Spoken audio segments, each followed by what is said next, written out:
কলকাতায় থেকে সরকারি চাকরি করতে পারবেন চাকরি প্রার্থীরা। এই চাকরির জন্য তোমাদের কিন্তু আবেদন করতে হবে যদি শিক্ষাগত যোগ্যতা থেকে থাকে, এবং চাকরি প্রার্থীরা খুব সহজেই চাকরিটি পেয়ে যাবে। এই চাকরির জন্য আবেদন করার ক্ষেত্রে শিক্ষাগত যোগ্যতা, কিভাবে আবেদন করবে এবং কত টাকা বেতন দেওয়া হবে এই চাকরির জন্য, সবই তোমাদের সাথে শেয়ার করব ভিডিওটির মাধ্যমে। ভিডিওটি সম্পূর্ণ দেখতে থাকো। যারা নতুন রয়েছে ইউটিউব চ্যানেলে, এখনও পর্যন্ত সাবস্ক্রাইব করে উঠতে পারোনি তারা কিন্তু সাবস্ক্রাইব করে দিও যারা নতুন রয়েছে, এবং যারা সাবস্ক্রাইব করেছে তাদেরকে অসংখ্য ধন্যবাদ। আজকে আমরা আলোচনা করব কলকাতায় থেকে চাকরি, অর্থাৎ আপনি ওয়েস্ট বেঙ্গলের যে কোনো প্রান্তের থেকে হও না কেন তাহলে কিন্তু আবেদন করতে পারবে এই চাকরির জন্য, এবং শিক্ষাগত যোগ্যতা যদি থাকে সময়সীমার মধ্যেই কিন্তু আবেদন করে দিও। পুরো বিস্তারিতভাবে জানবো, ভিডিওটি স্কিপ করবে না, সম্পূর্ণ দেখতে থাকো। অফিসিয়াল যে নোটিফিকেশনটি রয়েছে সেখানে চলে এসেছি। এখানে ইউনিভার্সিটি অফ কলকাতা লেখা রয়েছে, এবং এখানে দেখতে পারবেন যে রয়েছে মেমো নাম্বার। মেমো নাম্বার কোথাও রয়েছে? রেফারেন্সের মেমো নাম্বার রয়েছে এখানে, ভিসির থেকে শুরু হয়েছে।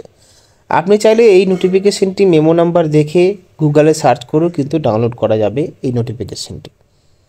প্রথমে হেডলাইনে বলা রয়েছে, the university of Kolkata intends to engage flowing human resource man power পজিশনে নিয়োগ করা হবে, এবং এই চাকরিটি কিন্তু purely and temporary contractual basic এই নিয়োগটি করা হবে। যেই সমস্ত পদে নিয়োগ করা হবে, প্রথমে রয়েছে রিসার্চ অ্যাসিস্ট্যান্ট পদে।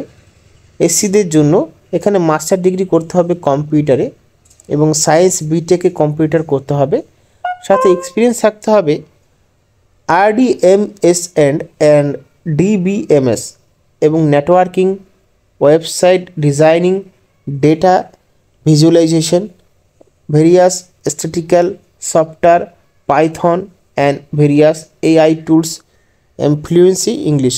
অর্থাৎ আপনাকে যাবতীয় যত কম্পিউটার ডেভেলপমেন্ট জানতে হয় আপনাদের কিন্তু সেটা জানতে হবে, এবং ফ্লুয়েন্সি ইংলিশ জানতে হবে, অর্থাৎ ভালো কথোপকথন ইংলিশে রাখতে হবে।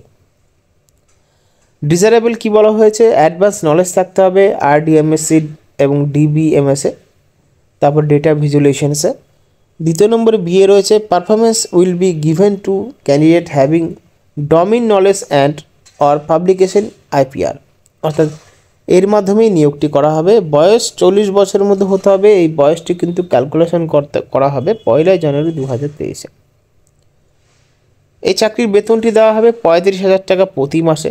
তারপর রয়েছে দ্বিতীয় নম্বরে রিসার্চ অ্যাসিস্ট্যান্ট, মাস্টার ডিগ্রি করতে হবে যে কোনো স্ট্রিম ডিসিপ্লিন থেকে, সার্টিফিকেট থাকতে হবে ডিপ্লোমায়, এবং ফ্লুয়েন্সি ইংলিশ থাকতে হবে। পরবর্তী রয়েছে মাল্টিটাস্কিং স্টাফ, অর্থাৎ এখানে MTS পদও রয়েছে। MTS পদের জন্য যারা আনরিজার্ভড রয়েছে তারাই একমাত্র অ্যাপ্লাই করতে পারবে।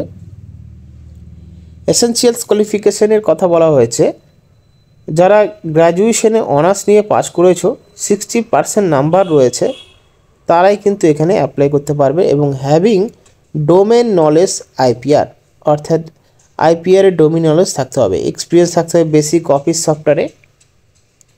ডিজারেবল বলা হয়েছে এক্সপিরিয়েন্স থাকতে হবে office file management and government অফিসে।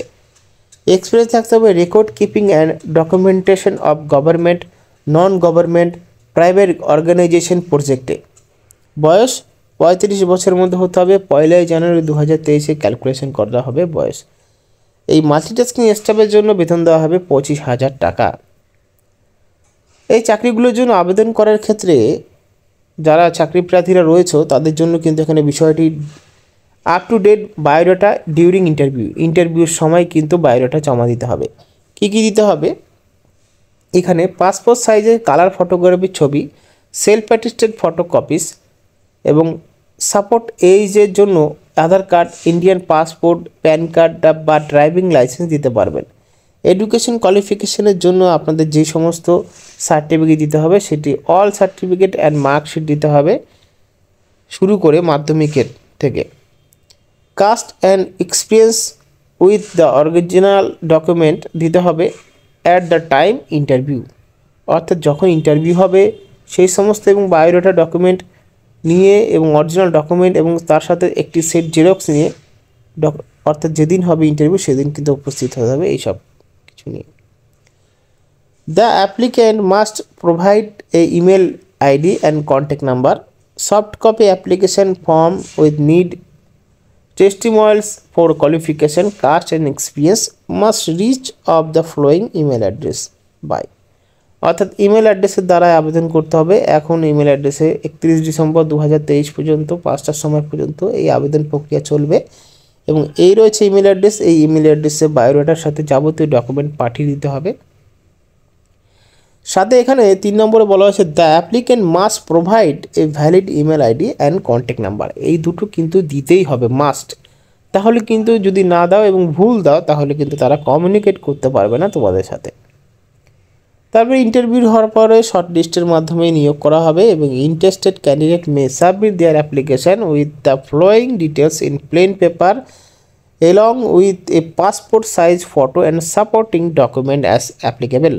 অর্থাৎ আপনাকে যে সমস্ত ডকুমেন্টের দ্বারা এখানে আবেদন করতে বলেছে, প্লেন পেপার রয়েছে এবং সাথে পাসপোর্ট সাইজের ফটো, আপনি কিন্তু আবেদন করে দেবেন ইমেলের মাধ্যমে।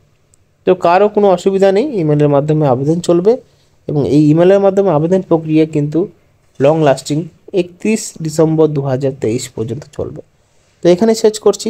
ধন্যবাদ। ভিডিওটির যে নোটিফিকেশনটা যেটা পেয়ে যাবেন টেলিগ্রাম চ্যানেলে বা প্রোভাইড করে দেবো ডিসক্রিপশন বক্সে। ধন্যবাদ।